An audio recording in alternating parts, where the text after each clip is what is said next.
Hi everyone, I'm Adam McInnes. I'm the president of Saskatoon Métis Local 126. So I'm going to start off with cooking an apple chestnut cornbread stuffing for you guys.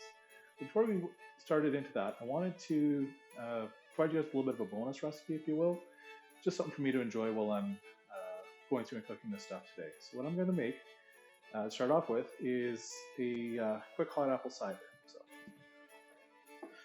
So hot apple cider is really quite easy.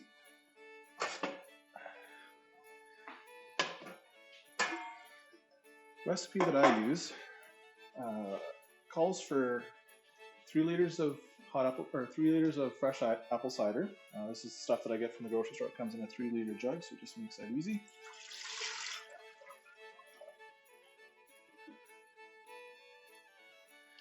And then you got to add some spices to it. So, my handy jar of apple cider spice mix, a tablespoon measurement, and a tea bowl. So, for 3 liters of apple juice, you're going to need 6 tablespoons of mulling spice. Put it in the apple cider, and then turn it on and let it boil. So now to get into the cornbread. So the first step making cornbread, or this type of cornbread specifically, is preparing the chestnuts. Chestnuts, they're a seasonal nut that's available at some of the grocery stores this time of year. Part of the reason why is they're actually quite perishable. So they're only available seasonally, which means we have to prepare them a day or two in advance or the day of when you're making the dish. So it's a pretty straightforward process. One of the first things I'm going to do is going to get some hot water boiling because I'm going to need to roast the chestnuts. And I'm also going to start the stove, get the oven on at 300 degrees Fahrenheit. That's what I'm going to need to roast these at. So, get my fancy tea kettle. I'm going to put these on a cookie sheet, a baking sheet. So I need about ½ an inch of water. So I've added a bunch of water to this, and I'm just going to put it on the stove now and let it boil. So one of the things with chestnuts you have to be really careful with is you have to actually cut the skin and get it open. Otherwise what's going to happen is these will explode in your oven. So you have to make sure when you're roasting them that you've actually scored them so that they can peel and open up and release any of the steam pressure that's building up. And yes, I have found out the hard way they will explode in your oven.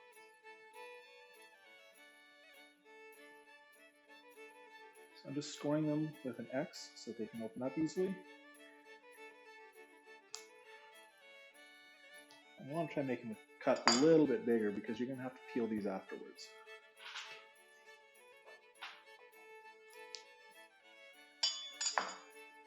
So you can see when I've cut it far enough down, the skin does start to open up so that you can see the chestnut inside of there. There's a whole bunch of brown skin on here. This is going to come off later after we're done roasting. And that's all the chestnuts scored, but I'm still waiting for my water to boil, and I'm still waiting for the oven to heat up to temperature. So I'm going to get started on something else that I'm going to need later on, and that is making a stock. So what I'm going to be doing today is I'm making a duck stock.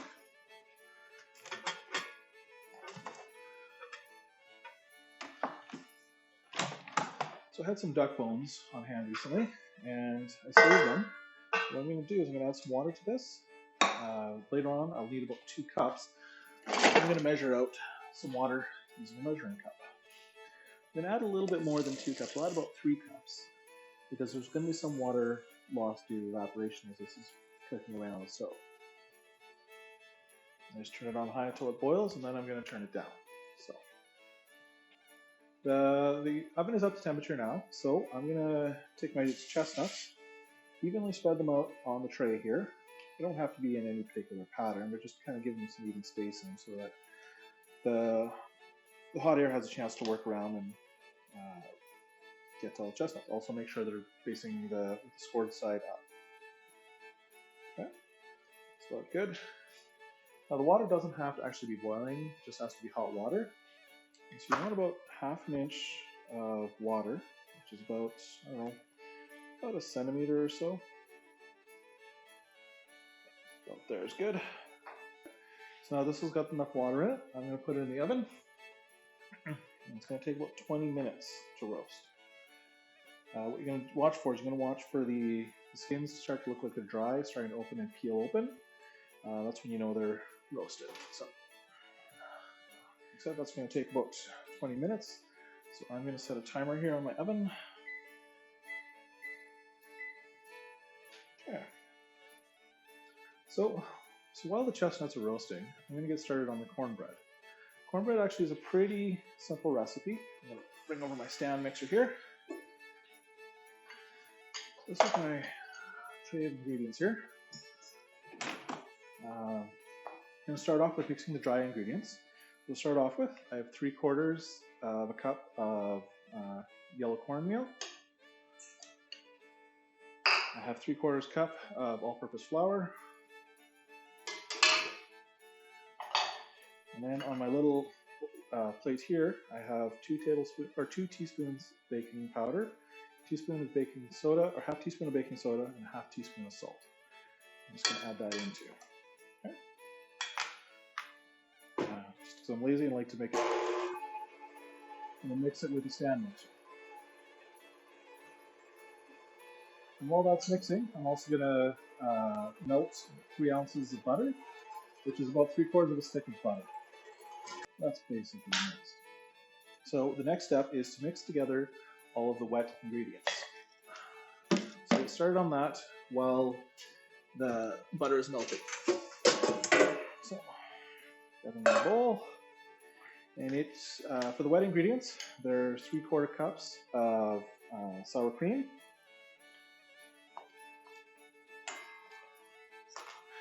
2 eggs,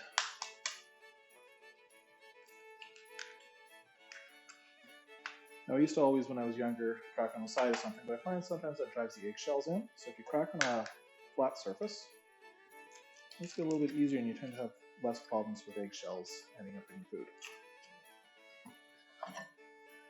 Your butter is nice and melted. So I'm going to add the butter, and I'm just going to mix them all together.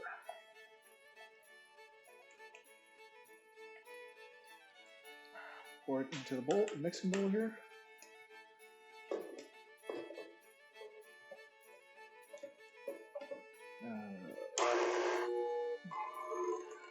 The mix until it all nicely comes together. So if you look, you can see it's nice. It still has a very wet texture. You're not looking for a texture like dough, like bread dough. You're looking for a texture very similar to that. Now you want to pour this into an 8-inch buttered pan. And it will have to go in the oven, but we have to wait till the chestnuts are done. So I'll keep working on this, and hopefully the chestnuts will be done soon. Now the recipe says to butter the dish, make sure it's a well-buttered dish. And since I have a little bit of melted butter left in this bowl here, that's what I'm going to use to grease the dish with, the pan with.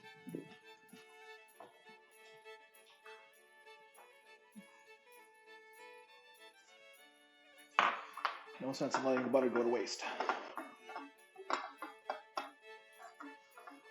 So now that that's greased or buttered, add your cornbread batter to the baking dish. Okay, you can see it's all spread out in the pan here. So now I just have to wait until the chestnuts are roasted.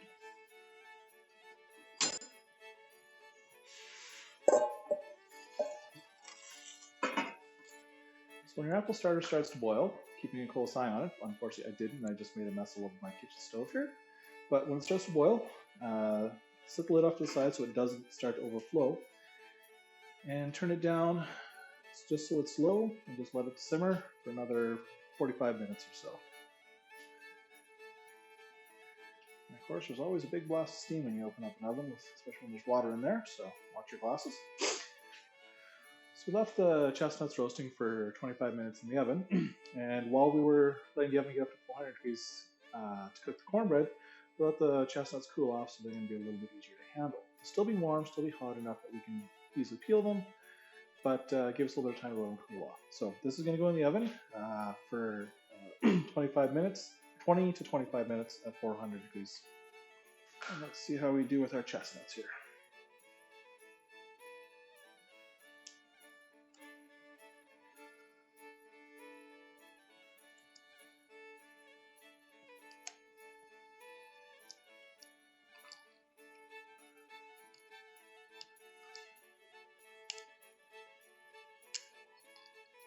You can see there's this brown layer on the outside, this kind of fuzzy layer. I'm going to have to peel that off.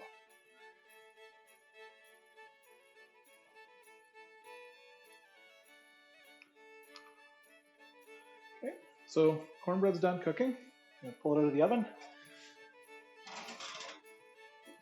and let it cool off for a bit. Cornbread is still a little hot. One of the next things that you have to do is get this out, break it up into small pieces, and toast it in the oven for a little bit. So I figured I might as well get started on that, get it toasting, and then I can start working on the vegetables and getting those cooked up to go into the stuffing. So as pretty as the stuffing is, or as the cornbread is, gotta tear it apart.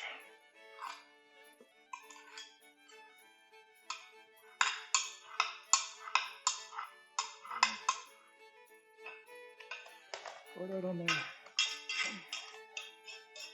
baking sheet here. Cornbread is still a little hot, but I'm able to break it up a bit down to 1-inch pieces. There's a bunch of crumbs and stuff here too that did break up a bit, but even if the cornbread is fully cooled, it would still break up like that. That's just how cornbread is. So, turn our oven back on to 350, and we're gonna toast the cornbread for about 20 minutes. So next thing we're doing, we're going to be cutting up some vegetables. So we're going to start with the frying pan on the stove and heating up.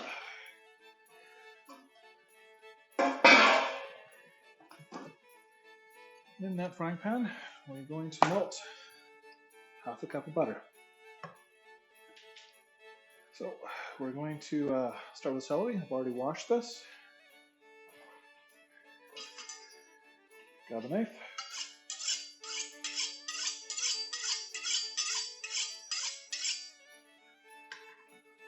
It's always good to have a sharp knife to work with. So with any vegetable, starting place, tails, get some of the tops off. Now you can always, a lot of people throw these leaves out. I tend to prefer to keep them in because they act like a herb. So think about it, the celery, you've got a herb, you've got a seed, which acts as a spice, and you've got the vegetable. So it all depends on what you want to do. Okay? And since I like the leaves, I'm going to start up there first because they're the easiest to cut.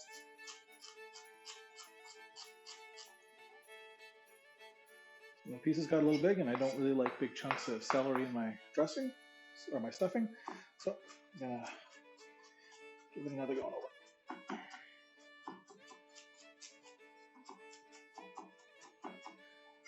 So for the celery, you're going to want approximately a cup. Now I've got a little bit more than a cup here. Maybe had one stalk too many, 2 stalks too many, but I don't really mind too much. I think it will be just fine.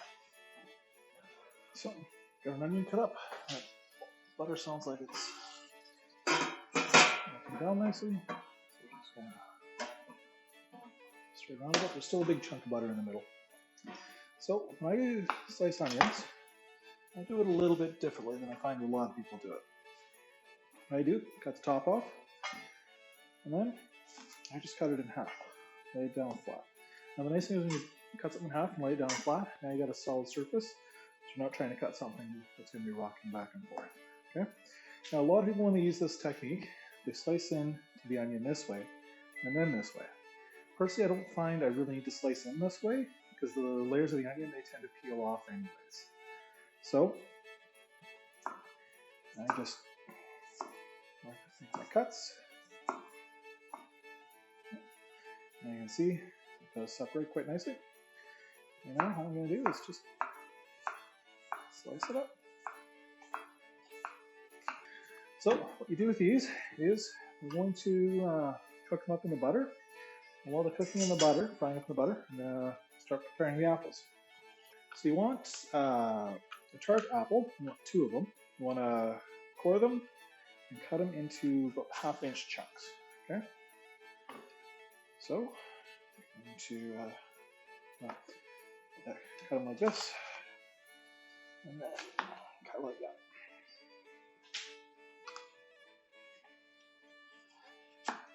And then cut them into 1/2-inch chunks.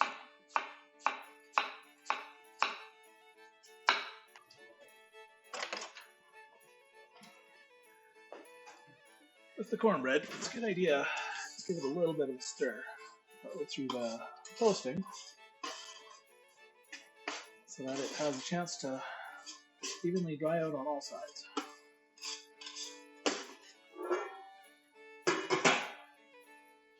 So we're going to leave those for a few more minutes. They are still a little bit hard, so I'm supposed to fry them up until they become soft. And that should be the end of the time for our cornbread toasting. So leave those to cool off. So the vegetables are nice and soft now. So what we're going to do is we're going to add the apples and let them cook down a bit. Into that same mix, we're also going to add a teaspoon of salt, a teaspoon of dried thyme leaves, and a teaspoon and a half of sage.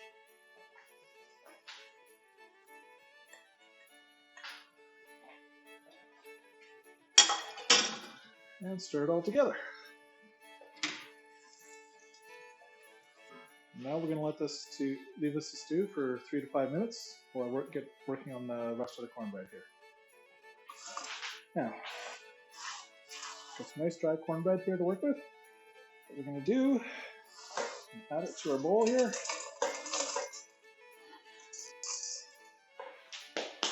What I'm going to do next is I'm going to take these chestnuts, turn the veggies off. It should be done. I'm going to take these chestnuts, start chopping them up.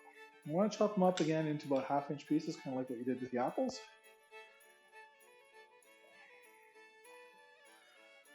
Take your chestnuts, add them to your stuffing mix, and then take your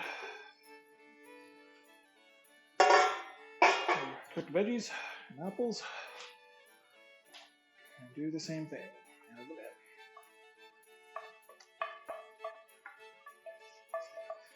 It smells amazing. Give it a stir in the bowl. What I'm going to do next, I'm going to take our duck stock.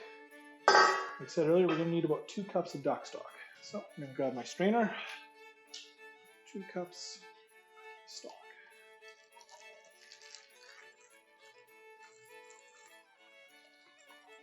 So pour that into the stuffing mix.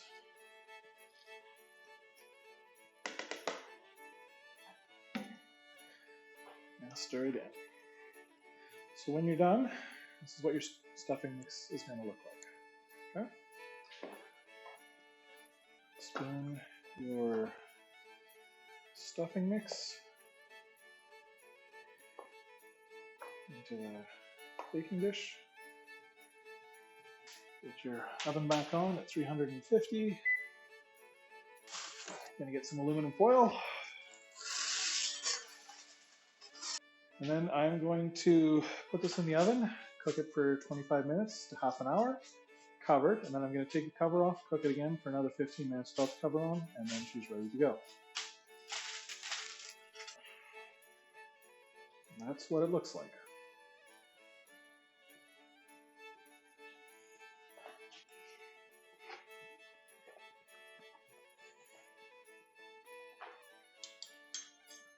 Pretty good if I do say so myself. So, on behalf of the local 126, as my Scottish, Métis, Gaelic ancestors would have said, Laniva Ur in Scottish or in Michif. Bon Yeruz Alne in English. Happy New Year, everyone.